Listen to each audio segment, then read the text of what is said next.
Halloween is one of the most influential holidays we've ever had. For many, it's more than a holiday, it's a season.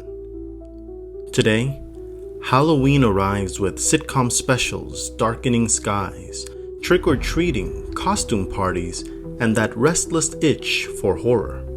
However, long before the haunted houses, before magic's Innistrad or Duskmorn, before the Witch's Road or those chilling adventures, before social media's creepypastas or the late-night Ouija board sessions, Halloween was different. It's fascinating how a holiday so defined by its aesthetic, its colors, its mood, can also be one of the most complicated celebrations we have. It's a night of demons and saints, sinners and the holy, a night of terror, joy, and remembrance. A season for beings of darkness, for the undead, for our ancestors and the fae beyond the trees.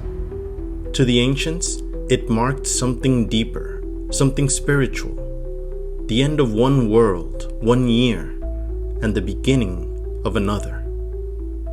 Let's go back to those ancient nights, when people first realized the veil between our world and the spirit realm grew thin, when fae, ghosts, and nameless things could cross through.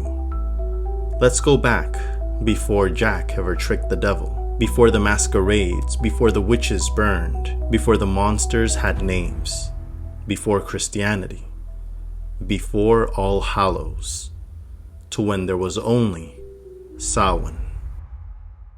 This is Understanding Halloween, Part 1, The Ancient Origins of Halloween.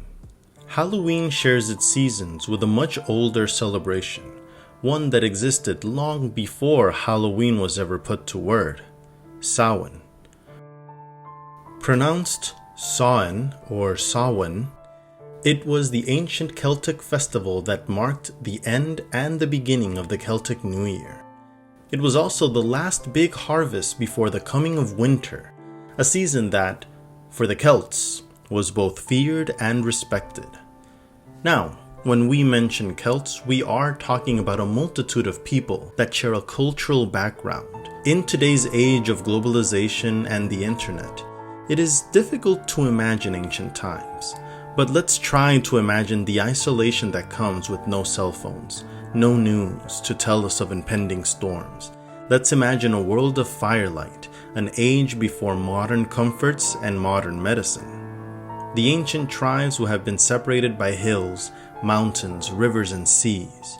Sure, they may have shared some common deities such as Epona, goddess of horses, but for the most part, these tribespeople would have had hundreds of different languages, customs, and stories. Samhain was one of those interconnecting traditions of this ancient Celtic world. This was an era where a bad harvest could mean starvation for your family. Winter wasn't just a time of cold, it was a time when life hung in the balance. It was a time of death. For the Celts, Samhain represented the final moments to gather food and prepare for the silent, still winter months. It was a season of transition, from the life and light of summer to the death and darkness of winter. In Celtic belief, Samhain was one of the 4 great festivals on what they called the Wheel of the Year. Each celebration marked a different phase of life, a turning of the seasons. But Samhain stood apart. It was mystical, final, a threshold between worlds. This was a time when the veil between the living and the dead grew thin, when spirits might cross from their realm into ours. The Wheel of the Year still turns today. 8 festivals in all, still honored by many modern practitioners. And while I speak of Samhain here in historical terms, it remains a living tradition, active, spiritual, and sacred. It is not the same as modern Halloween.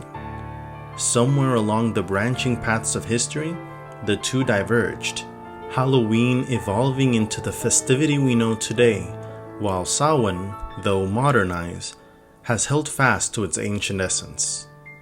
The ancients believed this night marked the thinning of the veil, when the boundaries between our world and the spirit realm dissolved. Spirits, or sometimes the little people, were thought to wander freely, visiting family, seeking warmth, or bringing mischief. Those who wished to remain unseen would disguise themselves, smearing ashes on their faces, donning cloaks or crude masks to hide from wandering souls. Sound familiar? Yeah, it's the ancient origin of our Halloween costumes, our disguises.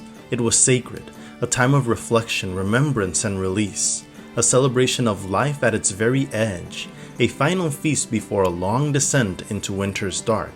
Autumn was never just a season for the Celts, it was a threshold, a fleeting moment between light and shadow, between the living and the dead.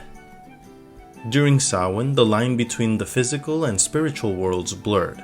Spirits could wander freely, some gentle, like loved ones returning home for a fleeting visit, and others far more sinister. People feared the presence of malicious ghosts and of the good folks, the fairies of Celtic lore, who were not always kind. The Fae were tricksters, elusive, unpredictable, and some were said to actually steal children, replacing them with changelings that only looked human. Another fear took shape in the darkened skies, the wild hunt. Though often associated with Norse tradition, the idea spread across many lands, a spectral host of ghostly riders storming through the night sky in pursuit of lost souls. It was said that to witness the hunt was to be marked by it, to vanish into the other world, never to return. To protect themselves, people left offerings, food, drink, or tokens, hoping to appease wandering spirits and keep misfortune away. They set these gifts outside their homes, trusting that the unseen would take what was given and move on in peace. But not all visitors were spirits. Some clever souls disguised themselves, pretending to be ghosts or fairies, to claim the offerings left out in fear, a moment of reverence and of mischief. Bonfires were at the heart of Samhain. Cattle were slaughtered both to preserve meat for winter and to lighten the burdens on the living. Their bones were burned in sacred bonfires, giving rise to the word bonfire. These flames served a practical purpose, warmth and light, and a spiritual one, to ward off malevolent spirits and signal the coming of the new year. Communities would gather, extinguish all fires, then relighting them from the sacred flames of Samhain. Feasts were held, offerings made to the dead, and divinations performed to glimpse the fortunes of the year ahead, matters of life, death, birth, and marriage. Though much of the Celts' sacred history has been lost, some sites endure. Tlachtga, or the Hill of Ward in Ireland, saw the first bonfire each year, its flames spreading across the land to mark the festival's start. Even Stonehenge in England, mysterious, precise, and aligned to the solstices, may have hosted festivals like Samhain, where ancient peoples gathered to honor the shifting seasons and to feel the rhythm of life, death, and the turning year. While Samhain thrived in the north, the Mediterranean had its own harvest and death-related festivals. In the Roman Empire, two major celebrations marked these themes. Feralia honored the dead, a solemn remembrance of ancestors. Pomona celebrated the goddess of fruit and harvest, a lively feast filled with abundance and seasonal bounty. The difference between the two was largely timing. Pomona's festivities aligned with the harvest season, rich with food and celebration, while Feralia was observed in April or May. As Christianity spread, these traditions were gradually absorbed or reshaped. Festivities honoring the dead were moved, merged, or replaced, aligning with the growing popularity of Northern Samhain. And so, across Europe, the echoes of ancient harvest and death rituals began to merge, laying the foundations for what would eventually become All Hallows Eve. Samhain is a festival that has worn many masks throughout history, much like those who celebrate it. As centuries passed and empires rose and fell, the traditions of Samhain began to shift and blend. Some were suppressed, others transformed, and many merged with new beliefs carried by the tides of time. Yet, through all this change, the heart of Samhain endured, a remembrance of the thin line between life and death, light and darkness, and the eternal cycles of endings and beginnings. When Christianity began to spread across Europe, it encountered these ancient pagan traditions, but rather than erase them entirely, many were absorbed and reshaped. From this fusion out of the sacred and the seasonal, a new celebration slowly emerged. It's fascinating to think that the flicker of bonfires and the whisper of spirits from thousands of years ago still echo in our modern celebrations today. So let me ask you, what part of Halloween's history fascinates you the most? Let me know in the comments, and don't forget to subscribe for more mythological deep dives. Next time, we'll explore how Christianity helped shape the modern Halloween, transforming ancient beliefs into the traditions we know today.